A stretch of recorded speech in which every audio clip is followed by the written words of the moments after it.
Coming up next on Access Framingham TV is Framingham Fan to Fan, where we discuss all things sports in Framingham. Today we're going to talk youth soccer with the representatives of the Framingham United Soccer Club. Stay tuned. This is going to be exciting and you're going to get your kicks.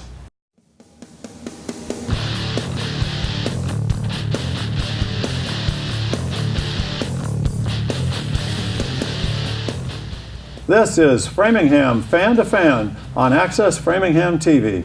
Hi, I'm Dave Hornfisher, a Framingham sports fan, and I'm pleased to host this interview show, whose purpose is to highlight those who are involved in Framingham sports at all levels.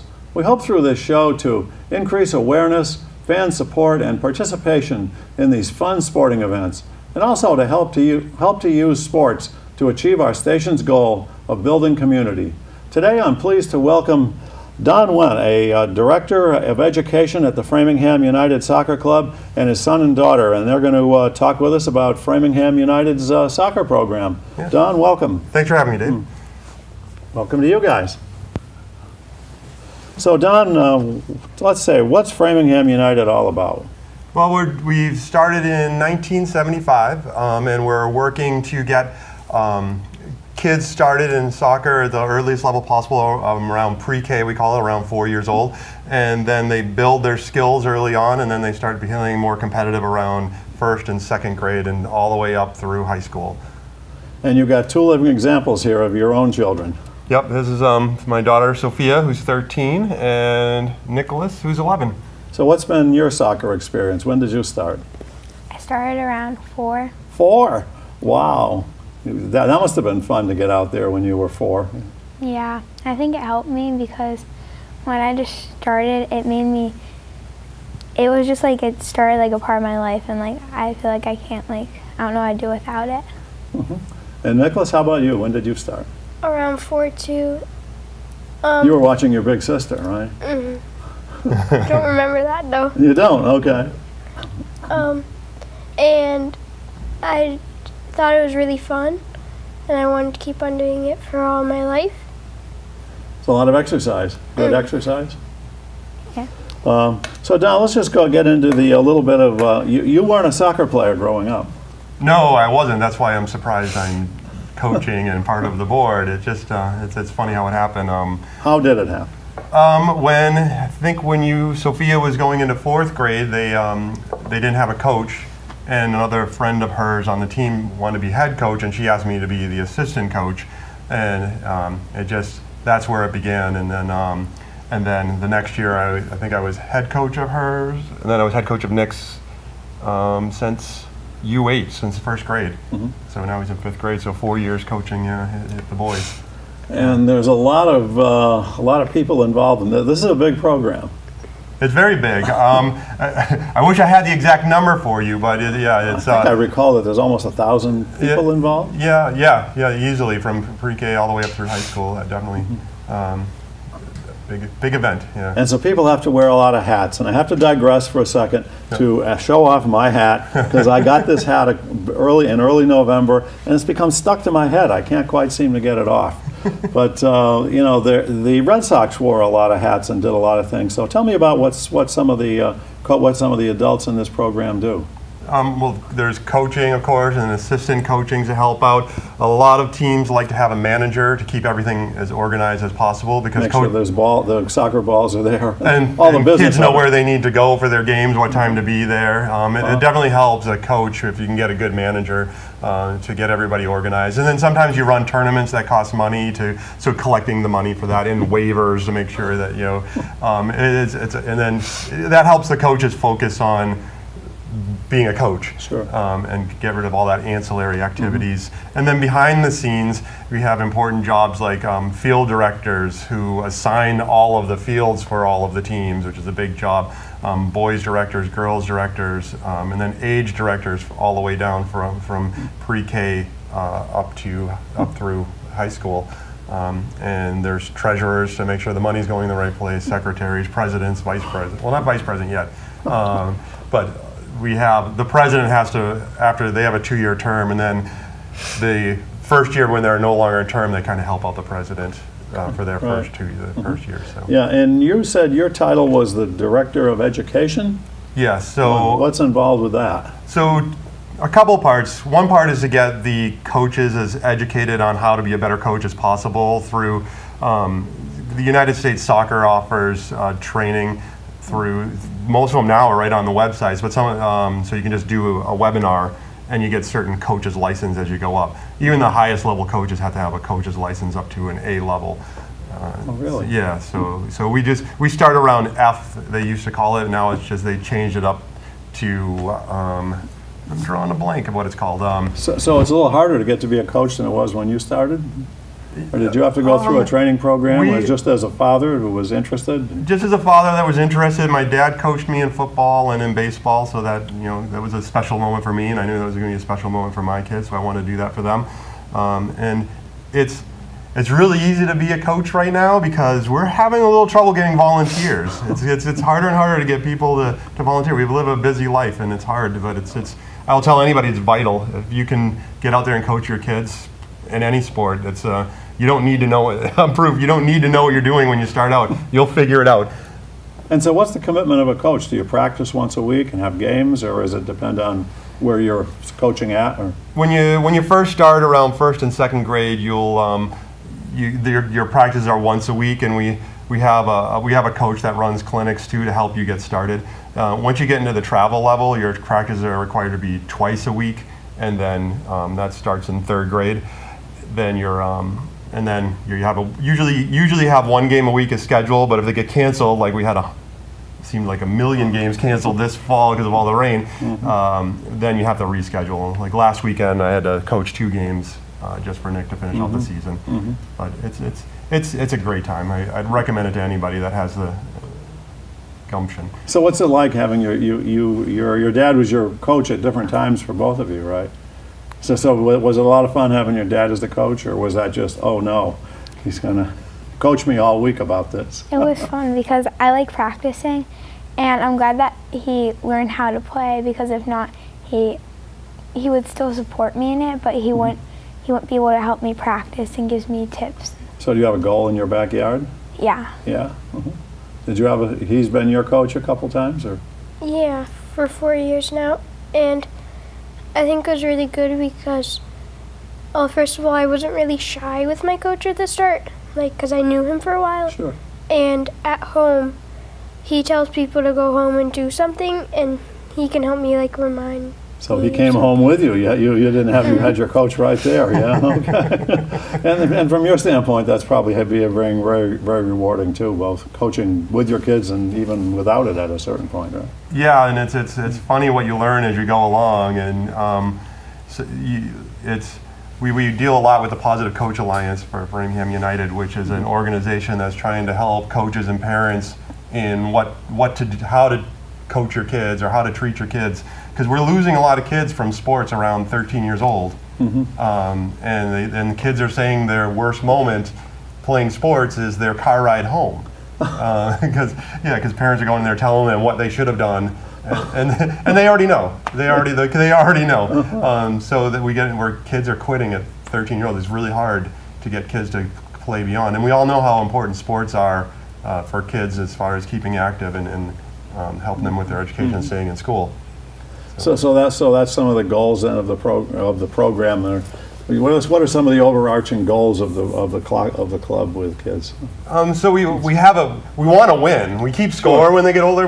We keep score. We want to win, but we want to do it while teaching life lessons as you go along. Be it sportsmanship, and also how to win and how to properly lose. And what you can learn from those losses, because we don't learn a lot from if you winning 10-0 every game. It gets kind of boring. But if you can learn something from that tough, 3-2 loss when you gave up a goal in the last second, and that's where you build life lessons that'll carry on. And then maybe next time when you face that team, you'll come up with a 3-2 victory. Do you guys agree with this? Yeah. Have you learned how to lose gracefully? Yeah. Yeah. Sure. I think that when I lose, it helps me work harder to win next time. And I always know that there's someone ahead of me, so I have to keep practicing so I can get ahead of them. Well, soccer's not a game where it's all about you either, right? Yeah. It's kind of about the team, right? So do you all play different positions on the field, or Yeah. is that part of the thing of the program too? Is to at the early ages give the kids a chance to play? Yeah, definitely. We don't want one kid be playing nothing but defense, and until they get a little bit older and they seem to be set in those positions. But everybody needs to know how to play defense. The striker needs to be able to, if the ball gets turned over, needs to know how to get the ball back. So it's important at the young ages to have everybody play defense. And I don't usually force. Some kids are really scared to play goalie. So I usually make that a volunteer, or luckily I have Nick. And Nick is a goalie, right? He plays goalie for me whenever I ask him Okay. to. Yeah, he's a good little goalie. Yeah. So do you like playing goalie? Mhm. What's the best part about playing goalie? When you get like a really good save. Yeah, and I must be kind of all. Do you do penalty kicks? Yes. Yeah. So that's when the pressure is really on the goalie, right? And you have your teammates help. Do they get to help the goalie on a penalty kick, or is it just the goalie? Not on a penalty kick. So that's if there's a penalty inside the goalie right, box. yes, yeah. right. So then it's just depending on the age There's group, like but a certain ways line. off. There's a dot there. Yeah. It's just the kicker and the goalie. Yeah. Yeah. And the goalie has to stand on the line. So Yeah. like if Stand it just right gets on the line. past you, it's in their goal. Right. So do you guess and dive to the right before they shoot, or you wait till you see where it goes? I wait till see there it goes, even though I know that's not gonna work when I'm older because they're gonna be kicking it way faster. Right. So have you ever played goalie? When I was like 8, I played goalie Okay. a lot. You liked it? Yeah. Yeah. But you're a goal scorer. You told me before the show you scored 4 goals in one game. When did that happen? This year or a few years Yeah, ago? a few weeks ago. A few weeks ago. Wow, that must be. But you told me you don't want to score all the goals. Well, I'm fine with scoring goals. I just don't want to be like a ball hog. You know, yeah, that's something you have to learn too, right? Is that I bet the kids don't like people on their team that want to hog the ball all the time. And Yeah. yeah, I understand that. Yeah. So let's talk about you. You mentioned I've got a few pictures here of the program. Why don't we just bring a couple of them up here? I've got one I think showing kids. This is sort of are these 4-year-olds? Yes. Right, either 4th or kindergarten. Yeah, they're little ones. And we got the.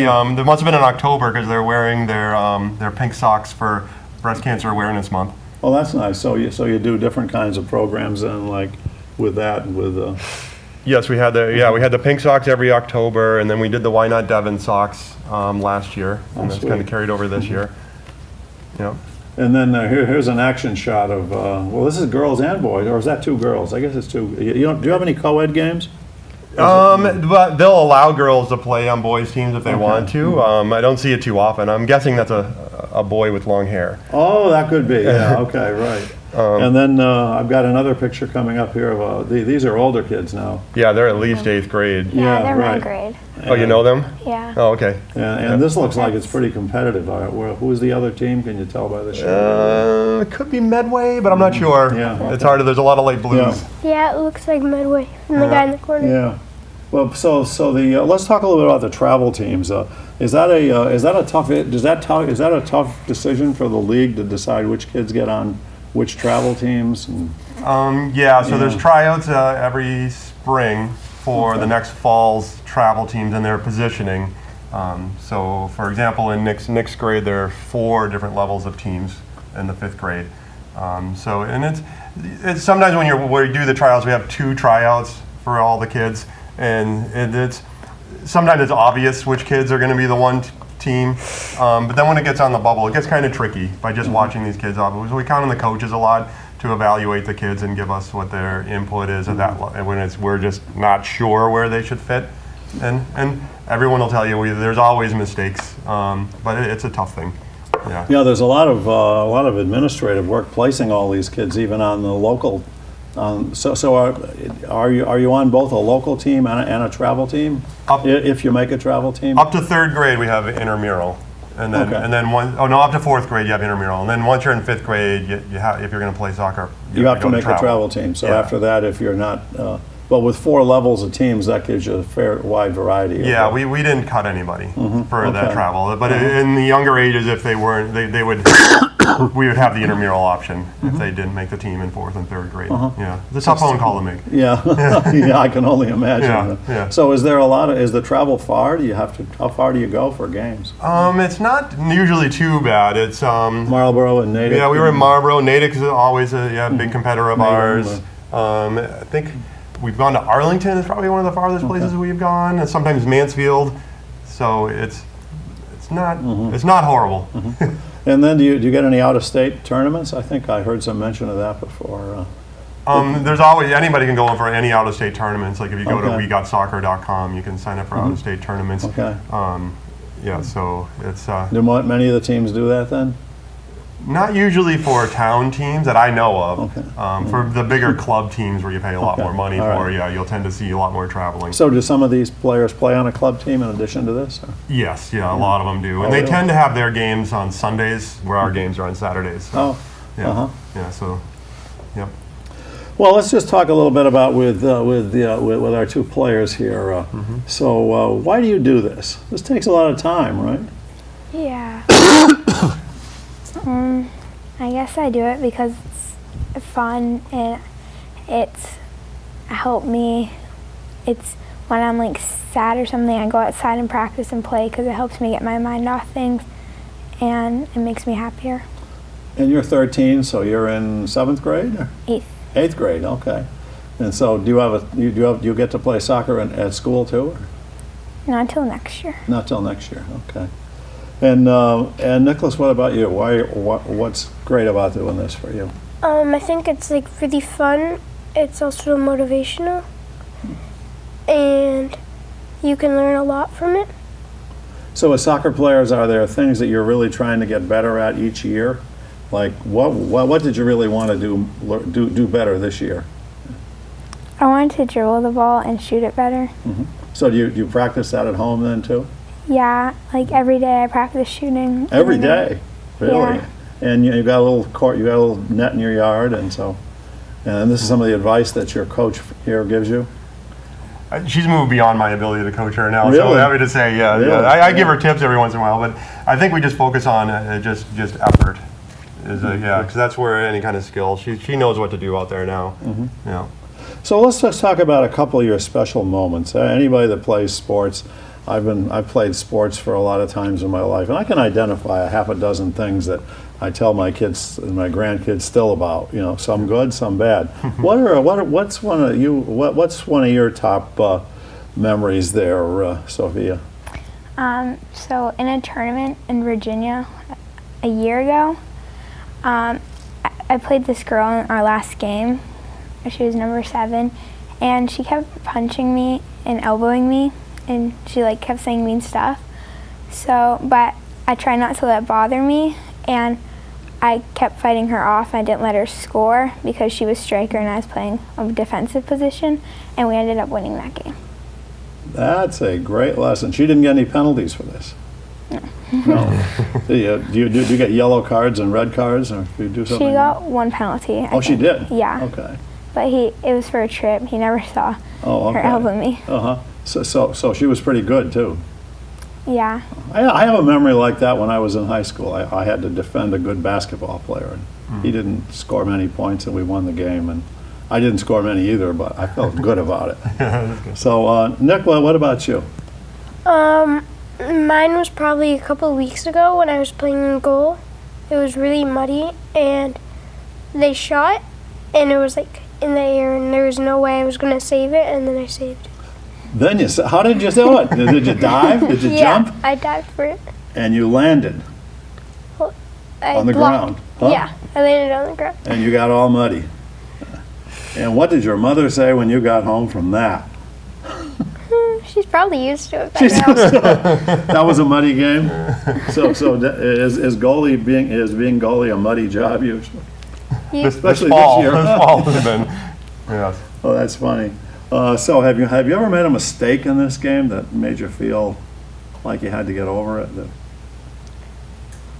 I've made like a lot of mistakes. Probably like at least 5 a game. Okay, which means what? You let somebody get by you, or? Or I just mess up with the ball. Okay, yeah. one time I like left it behind on accident. Oh, well, you didn't kick it in the other goal anyway. No. You haven't done that. Well, that happened in the World Cup, right? I mean, you even see the professionals do it. I mean, that's one of the things about sports is learning to live with some of your mistakes too. Yeah. We all make mistakes. Yeah, yeah. Yeah. How about you, Nick? Probably one time where like they just get past you on defense and you can't get back, and then they just easily score. And you trip them and you get a penalty, and they get a penalty kick. Huh?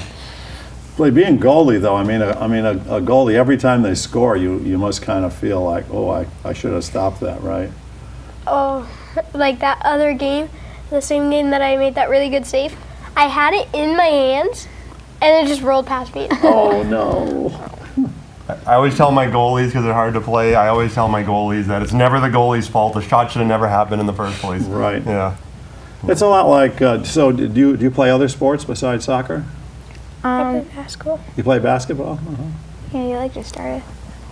Well, not too long ago, a few months ago, we used to do jiu-jitsu, Oh, and it helped us a lot, I feel like, to become stronger, and it helped us be more fit. Mhm. But we had to quit because we had so much soccer. well, yeah. So what's the soccer season like? When does it start and when does it end? And it's probably you're probably busy with this all year in one way or another. We are, yeah. So the fall season will start right in September, right when school starts, and it just ended last weekend. They actually can get games in to make up through next weekend if they need to. And then it'll start up again in April, but it never starts in April because the fields are never ready. And then it extends right to about where school ends. And then there's always indoor soccer that a lot of coaches do. We'll be starting this weekend actually at Suburban. Oh, really? Yeah, and then there's a lot of people play at Teamworks and other places around the area, yeah. Is there still time to register for the winter indoor soccer? Are they looking for more players? And Yeah, I'll take any fifth graders out there looking for indoor soccer, I'm ready. Okay. I need a couple more. when does that go through? They'll have 2 sessions. So at Suburban, they run it right up until the beginning of April. Okay, so if this yeah. is on the air later, if somebody's interested, they can get a hold of Framingham United Soccer somehow from your website, or? Yeah, they can reach out and we can connect you with a coach that might have availability on a team, or they can reach out to, we can help them out. So there must be a website for Framingham United Soccer that we can promote here? Yeah, it's FUSC.org. FUSC.org. Oh, that's probably fairly easy to remember. Yeah, Framingham United Soccer Club. Great.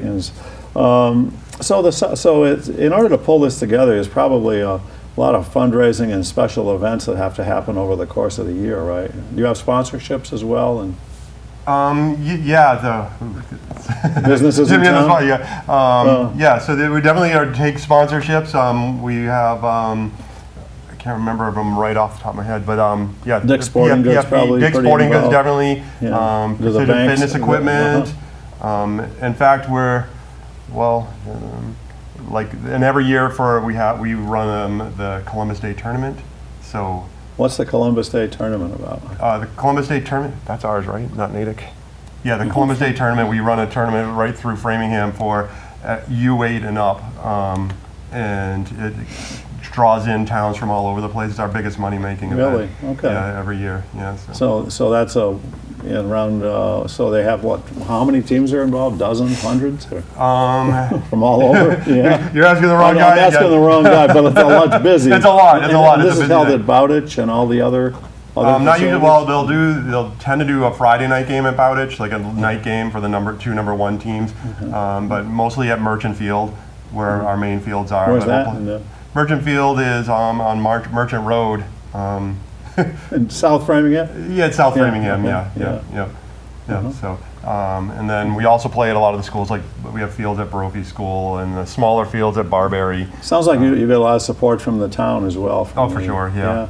They help We with the couldn't do it without fields and them. lining them and Correct. mowing yeah. them and. Yes, they do. Yeah. We take care of Merchant. They take care of the rest of them. Oh, really? Yeah. Okay.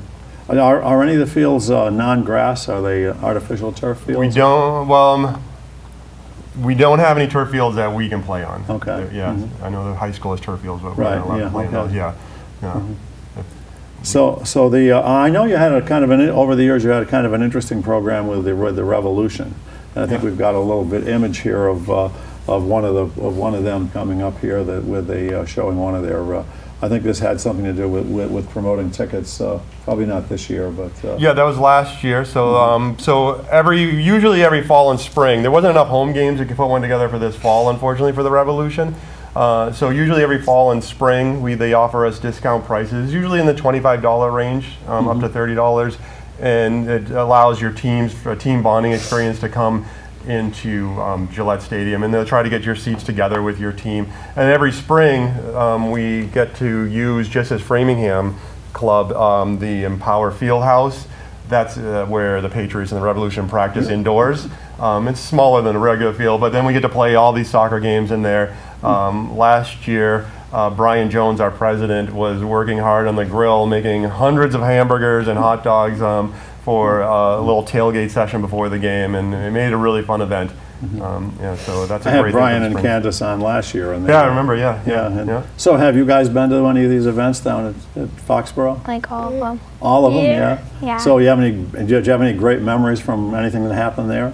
I like playing in the field house. So Must be like, different playing indoors. yeah, we play like little games, like 5v5 and stuff. So are you guys soccer fans when you're not playing? Did you watch the World Cup? Yes. Yeah, and the U.S. didn't have a team. What happened, right?